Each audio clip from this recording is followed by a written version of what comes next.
On vous souhaite la bienvenue à ericlatour.com. Dans quelques instants, on vous parle du développement de la programmation d'un été chaud dans le Vieux-Saint-Jean. Mais d'abord, ce couple vient tout juste de sortir d'une émission de télé-réalité où ils se sont mis un peu à nu sur leurs relations personnelles. On les reçoit à l'instant pour leur témoignage.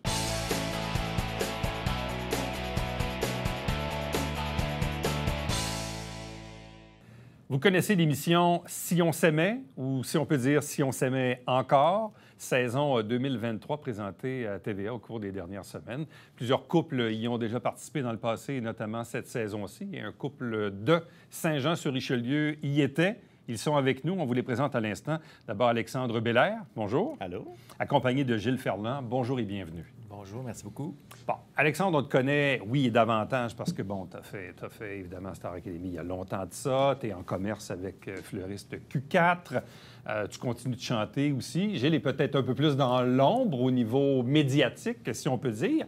Explique-nous un peu les raisons ou les raisons qui vous ont porté à accepter ce défi-là. Parce qu'en quelque part, participer à ce genre d'émission-là, c'est un défi.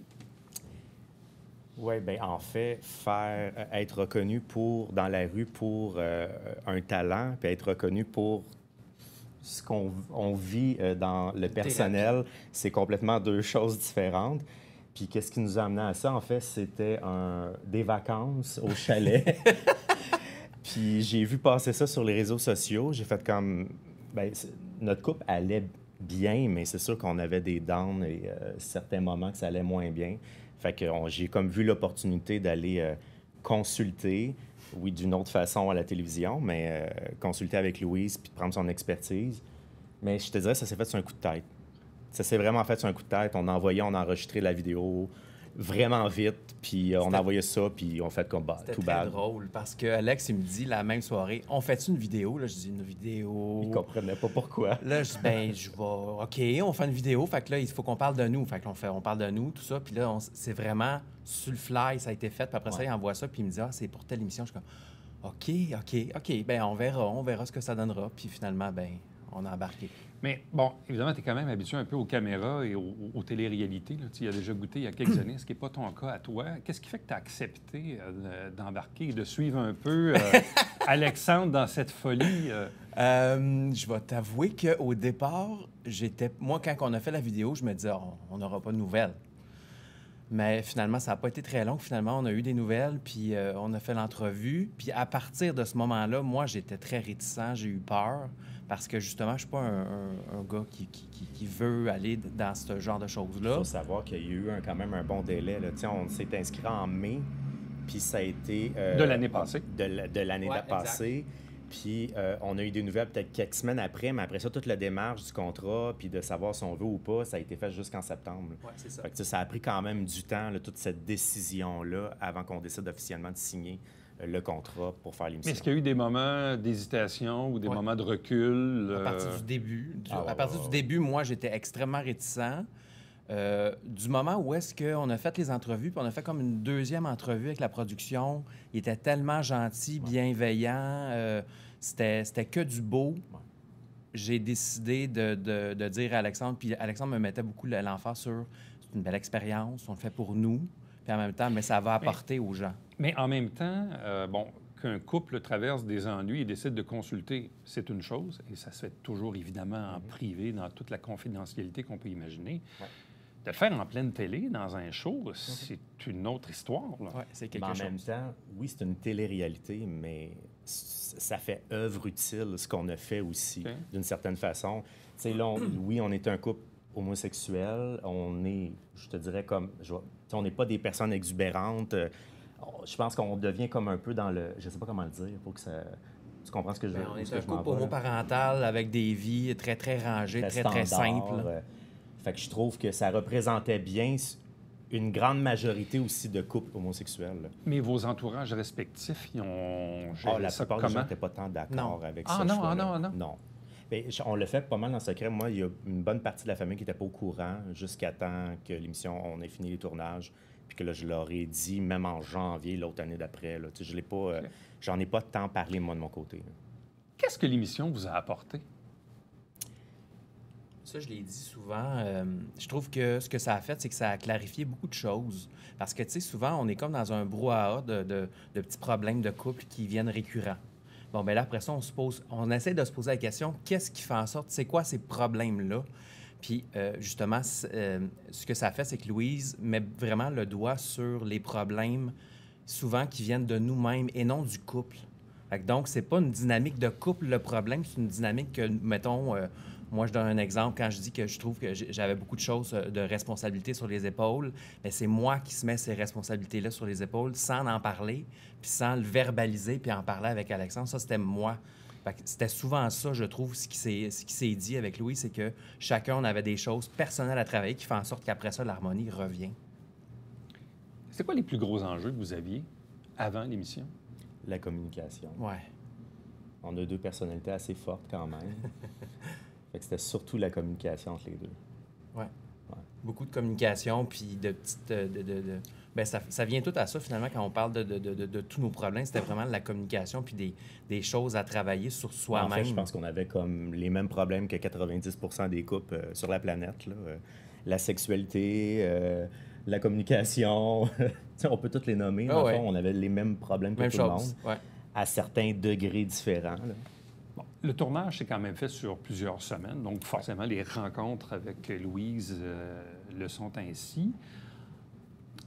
Qu'est-ce qui a changé? Qu'est-ce qui s'est amélioré au fil du temps, au fil du tournage? Bien, moi, c'est l'enjeu du cellulaire. Ça s'est quand même grandement amélioré. J'ai des rechutes, mais je suis beaucoup moins pire. En tout cas, j'essaie, ou je suis plus conscient, on va dire ça comme ça, je suis plus conscient du cellulaire et ça a énormément changé. La relation avec les enfants, la famille, en fait, l'importance qu'on met sur notre couple aussi, plus que nos travails puis nos petites vies à nous, chacun de notre côté. On se concentre vraiment sur nous. Ouais. Puis on communique quand même je pense que ça va mieux beaucoup mieux qu'avant.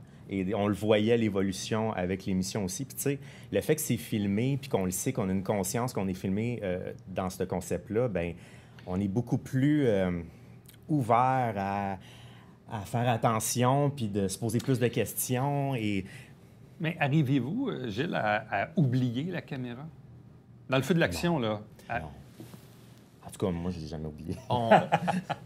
Je pense que ça doit dépendre des gens, mais on avait toujours la conscience de. OK. Ouais. La conscience de la caméra est quand même là. Par contre, on se laissait beaucoup plus aller, mettons, après quelques tournages, parce qu'au début, c'est quelque chose, c'est stressant. Tu fais comme, oh mon Dieu, on est vraiment... Il y a comme 4 caméras sur nous autres, puis nous, on a une petite maison. Ça, c'est minuscule. On est dans mon salon qui est minuscule. Il y a 5 personnes autour de nous.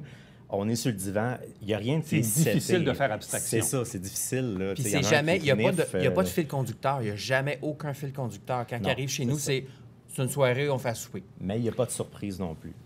On n'est jamais filmé à notre insu.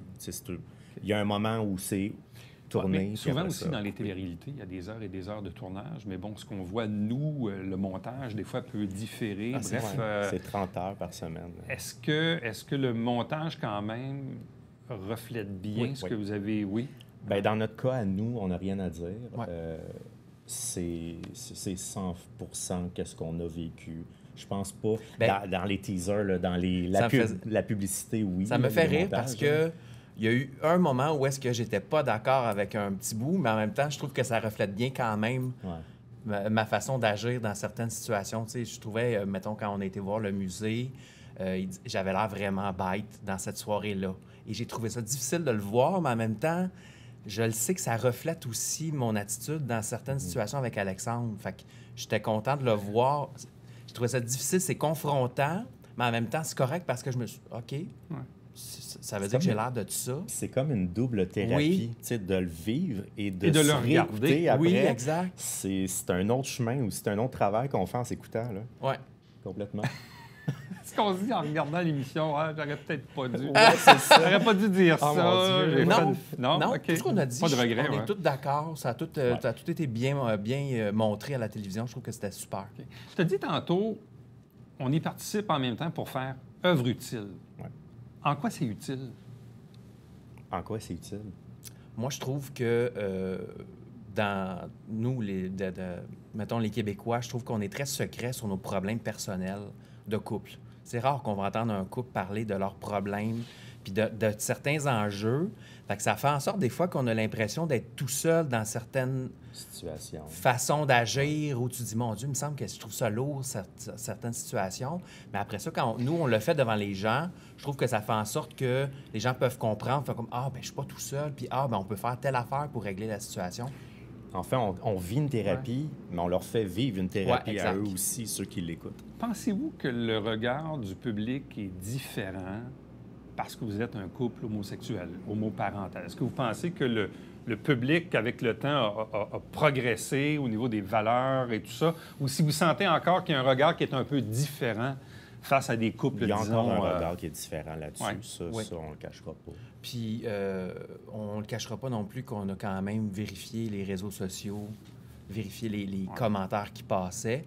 On a eu 99 %, c'était super des beaux commentaires, mais il y a toujours le petit 1 % qui est moins agréable, qui fait partie de la réalité, puis c'est correct aussi, mais non, il y a encore Mais encore là, plus on va le montrer, plus les gens vont voir à la télévision, plus ça va normaliser la chose, puis... Est-ce que c'est ça, finalement, faire œuvre utile? Oui. Bien, dans notre cas, à nous, je pense notre participation, oui. Oui.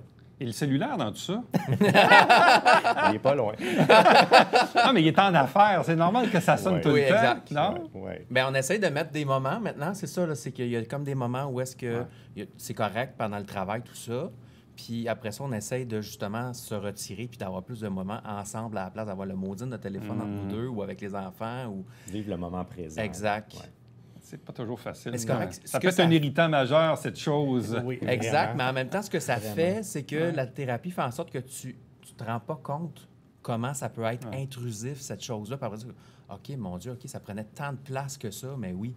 On s'en rend pas compte, mais c'est vraiment très, très présent dans la plupart des familles. Là. Dans mon cas, moi, ça s'est développé vraiment avec la pandémie, parce que on avait tellement peur que la boutique fasse ça comme ça, Julie et moi, que, c'était plus fort que nous de trouver toutes les solutions, les 1001 solutions pour pouvoir que la boutique continue à marcher et à vivre. Vous êtes un couple plus fort aujourd'hui? Je pense que oui. Oui, vraiment. Oui. En tout cas, on est meilleurs. Bien, ça va bien. Ça va très bien. Mais là, vous êtes mariés quand même depuis un bout? Oui, ça fait depuis 2018. Donc, puis vous êtes ensemble depuis quoi? 2016. Bon, quand même, là. Vous êtes rendu un vieux couple. On est rendu un vieux couple. On est plus vieux couple. C'est ça!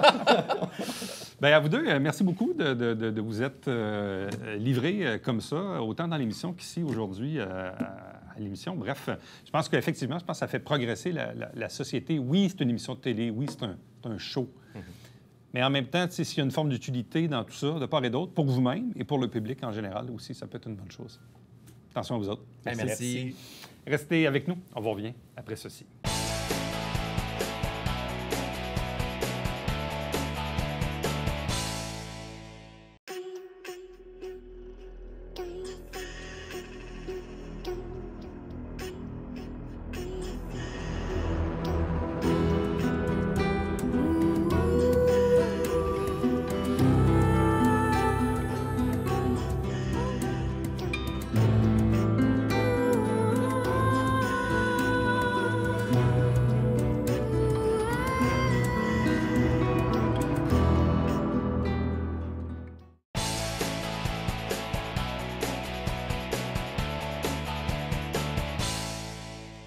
Signe que l'été est à nos portes. On vous parle de la programmation d'un été chaud qui se tient depuis plusieurs années maintenant dans le Vieux-Saint-Jean. Évidemment, il y a eu la pandémie, comme plein de choses, ça a été mis un peu sur pause, mais là, bref, ça revient de plus en plus. Bref, on en discute avec Martin Cambria, qui est le directeur général par intérim de la Société de développement Vieux-Saint-Jean. Bonjour. Bonjour. Accompagné de Maya Marin-Poulain, qui est agente aux événements à la Société de développement Vieux-Saint-Jean. Bonjour et bienvenue. Bonjour. Bon, un été chaud, c'est quand même une formule intéressante parce que oui, il y a un volet culturel, mais il y a un volet très événementiel aussi pour faire vivre le centre-ville, faire vivre le Vieux-Saint-Jean. On a eu des superbes années avant la pandémie. On a recommencé ça un peu plus timidement avec les fameuses mesures dont tout le monde, évidemment, était soumis. Là, comment s'est passée la préparation de l'édition 2023? Comment s'est passée l'édition? La préparation, Maya? Bien, il y a eu plein de revirements de situation cette année. On a eu un changement à la direction, puis beaucoup de roulements à l'interne. Mais somme toute, tout s'est très bien passé. On est une bonne équipe où il y a beaucoup d'entraide. Puis là, on va arriver à un très bel été chaud avec une programmation très riche et variée. Bon, avez-vous déterminé justement le nombre d'événements que vous voulez tenir durant cet été? Bien, en fait, c'est un retour, si je peux me permettre l'expression, un retour à la normale qui était de pré-pandémie, c'est-à-dire d'offrir la programmation d'envergure que l'on avait avant cette interruption-là. Donc, vraiment de revenir avec nos séries culturelles, de spectacles, de Maya pourra vous les nommer, mais bref, pour couvrir les journées de la semaine, les soirées de nos citoyens, pour les occuper, pour les divertir, pour leur faire découvrir justement les attraits du Vieux-Saint-Jean.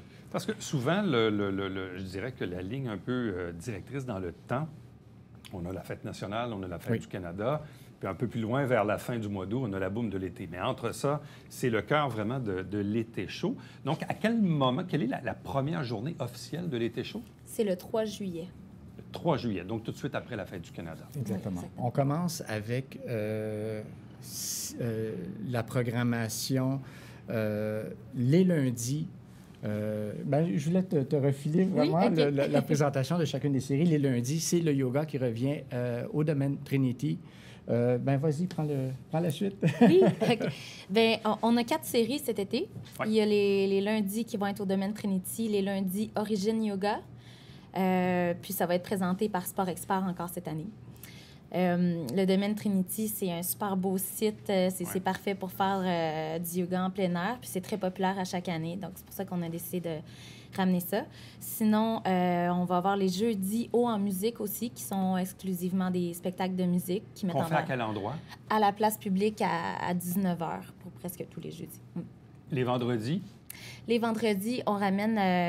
on fait la tournée des terrasses qui ressemble au show de balcon qu'on avait un peu l'an dernier, mais avec quelques petits changements. Qu'est-ce qui est le fun, c'est que nos commerçants qui ont de belles terrasses, qui ont de beaux endroits sur rue, ont embarqué à pieds joints dans ce projet-là, qui permet évidemment aux gens qui fréquentent ces commerces-là, ces restos-là, de voir le spectacle, mais aussi les Joannais qui circulent, qui sont sur la voie publique, pourront aussi voir et assister à ces spectacles-là de tournée de terrasse.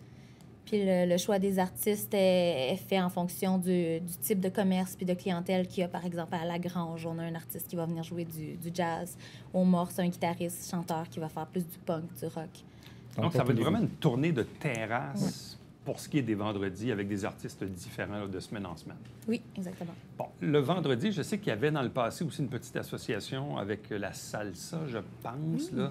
Une entreprise, évidemment, qui utilisait la place publique. Ça mettait aussi de l'ambiance. Est-ce que c'est là encore une fois? C'est de retour encore cette année. C'est déjà commencé même depuis le 29 mai. Ça tombe dans nos samedis? Oui, les vendredis. Les vendredis, oui, soir. tu as raison. Ouais. Quand on arrive au samedi, qu'est-ce qu'on a comme programmation, comme série?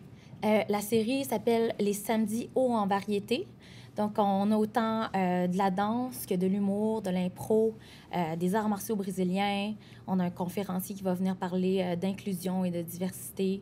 Il y en a vraiment pour tous les goûts les samedis. Ça va être encore présenté à la place publique à 19h. Bon. Et les dimanches après-midi, dans le passé, on avait souvent des spectacles aux alentours de 14h. Est-ce que ça, c'est maintenu? C'est pas maintenu pour les dimanches après-midi. Sauf qu'on a en parallèle la boîte culturelle où il y a toute une autre programmation aussi. Ça va être du mercredi au samedi. Puis le but avec la boîte culturelle, c'est vraiment de promouvoir l'offre de la MRC en faisant de la médiation puis des activités avec les citoyens, en les invitant à participer autant à des micros libres que des ateliers d'écriture. Donc, au total, ça vous fait à peu près combien d'activités, événements, spectacles? Les avez-vous comptés? Une quarantaine, je ne sais pas, et plus? C'est sur 8 semaines, donc à 4 jours semaine, c'est facilement 32 à 36 événements. Il peut y avoir des activités supplémentaires à certaines journées, mais on approche du 40 activités pour la saison estivale. Bon, revenons au lundi, puis revenons au domaine Trinity, parce que ça, je trouve que c'est une fenêtre intéressante. on connaît pas mal tous le domaine Trinity. On sait qu'il y a eu des gros travaux de rénovation ces dernières années. C'est drôle. Moi, j'ai redécouvert le site durant la pandémie, où on se tournait un peu les pouces, hiver comme été. Puis de revisiter, se réapproprier ce secteur-là, qui est vraiment propice à du divertissement puis à du culturel. Donc, c'est intéressant qu'on puisse maximiser Domaine Trinity. Absolument. Puis l'association avec le yoga est parfaite dans le sens où c'est un domaine ou un lieu où règne la sérénité, la nature. Donc, je pense que les gens accourent à cette activité-là vraiment en très grand nombre. Et il faut faire...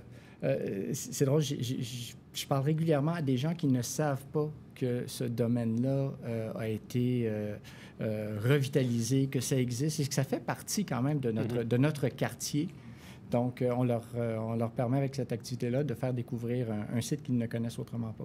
Bon. Revenons au volet plus musical, principalement ce qui va se passer sur les terrasses ou encore à la place publique. Souvent, un été chaud, ça sert à faire connaître aussi des talents émergents. Parfois, il y en a des un petit peu connus, moins connus, ou d'autres qu'on va connaître dans quelques années. Qui sont, disons, les quelques artistes là, qui vous viennent en tête qu'on va voir cet été? Oui. Bien, on a une majorité d'artistes locaux. On va avoir Grand Héron qui va être là encore cette année.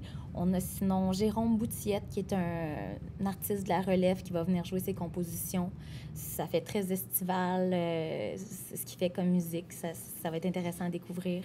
On a un duo qui s'appelle Athémie aussi. Il y a vraiment plusieurs artistes de la région, mais aussi des artistes de Montréal, puis des styles très variés aussi.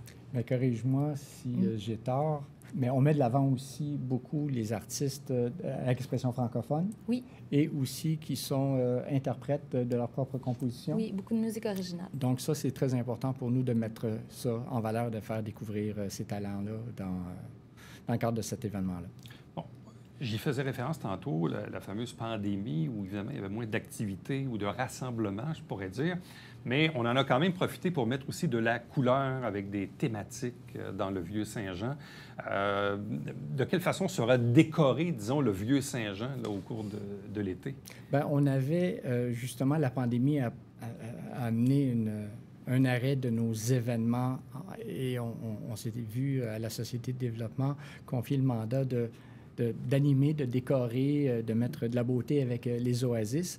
Mais avec le retour à la normale, bien, il y a eu des changements d'orientation là-dessus, qui veut dire que pas que ça arrête. Au contraire, si vous êtes allé à la place publique et au Parc des Éclusiers, vous avez sans doute vu les pignons sur la rivière qui sont de très beaux décors qui vont être là toute l'année. Donc, c'est un peu en collaboration avec la Ville de Saint-Jean qui a repris ce volet-là.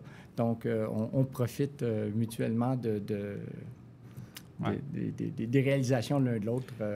Mais l'été chaud et tout ce qui vient alentour, c'est ce qui fait vivre le Vieux-Saint-Jean. On a vu tout récemment même... évidemment, la Rencontre des Arts qui s'est tenue là. Il y a eu un petit peu avant le Festival Sèvres. Là, il y a la Fête nationale, la Fête du Canada, l'été chaud, la boum de l'été. Probablement mon Vieux-Saint-Jean la nuit aussi cet automne. Pas probablement, absolument. Il travaille très, très fort déjà. C'est ça. Donc, c'est quand même beaucoup d'activités. Bon, on le sait, l'été passé, le centre-ville était quand même encore un peu en chantier. Oui. Là, cette année, on a une pause.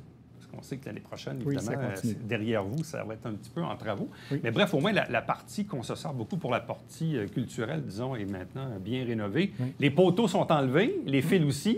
Oui. Ça fait du bien, ça? Bien, tout ce que tu nommes, tout ce que tu mentionnes, c'est tellement encourageant pour notre quartier puis pour le rayonnement de la ville de Saint-Jean, parce que là, on commence à avoir une programmation vraiment qui touche pratiquement tous les mois de l'année. Donc, Saint-Jean devient vraiment une destination culturelle, d'animation vibrante. Nos commerçants rayonnent, nos artistes rayonnent. Donc, je pense que ça commence à vraiment se manifester. Là, il y a comme un fil conducteur, parce que parfois, nous-mêmes, quand on dit « qu'est-ce qu'on fait en fin de semaine », il y a peut-être des gens à l'extérieur de chez nous, ou même chez nous, qui vont se dire « Ah, bien, il y a toujours de quoi dans le centre-ville. » Exactement. Sans même des fois regarder l'horaire, on sait que s'il fait beau, il y a toujours quelque chose qui va se passer. C'est exactement ça. Et puis, c'est agréable pour nos citoyens qui se promènent, qui ont des courses à faire, mais aussi, ça leur permet de redécouvrir peut-être un lieu qu'ils avaient délaissé parce qu'il y a de l'animation, parce qu'il y a de la fête, il y a de l'ambiance. Et voilà, ça nous permet aussi de rayonner vers d'autres municipalités qui disent, ou des résidents de d'autres municipalités, allons faire un tour là.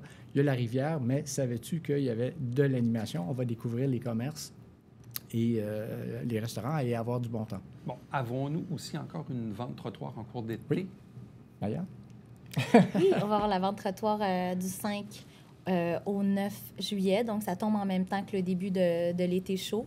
D'ailleurs, notre premier samedi, le 8, ça va être une plus grosse programmation qu'à l'habitude. Ça va commencer à 15 h au lieu de 17 h. Puis, il y a toutes sortes d'activités sportives qui vont avoir lieu pour animer les gens qui vont être allés faire un tour à la vente de trottoir préalablement. Bon, les gens peuvent toujours avoir le dépliant, je présume, sur, évidemment, le web ou les médias sociaux, aller chercher la grille détaillée jour par jour. Bon, on le sait, un été, des fois, il y a de la mouille un peu, hein, il peut pleuvoir. Quel est un peu votre seuil de tolérance aux intempéries, si je peux dire? Comme tu dis, la programmation, oui, va être disponible sur vieuxsaintjean.com ainsi que notre page Facebook dès le 15 juin. La programmation, un encart, va être distribuée également va paraître dans Quoi faire dans le Haut-Richelieu. Donc, ça, c'est génial. Les gens vont pouvoir s'approprier ça. Et évidemment, s'il y a des intempéries, le seuil de tolérance, je pense qu'il faut vraiment que ça soit... Il y a une journée qui va être reportée à la boîte. C'est le 5 août. C'est notre journée à thématique diversité-inclusion. Sinon, évidemment, s'il y a des vents et des orages, exactement. Ça s'annule, on comprend ça. Et c'est par les réseaux sociaux qu'on en fera l'annonce. Bien, à vous deux, merci beaucoup, puis bonne chance, bon été. Bon été, Éric. Merci. Restez avec nous, on vous revient après ceci.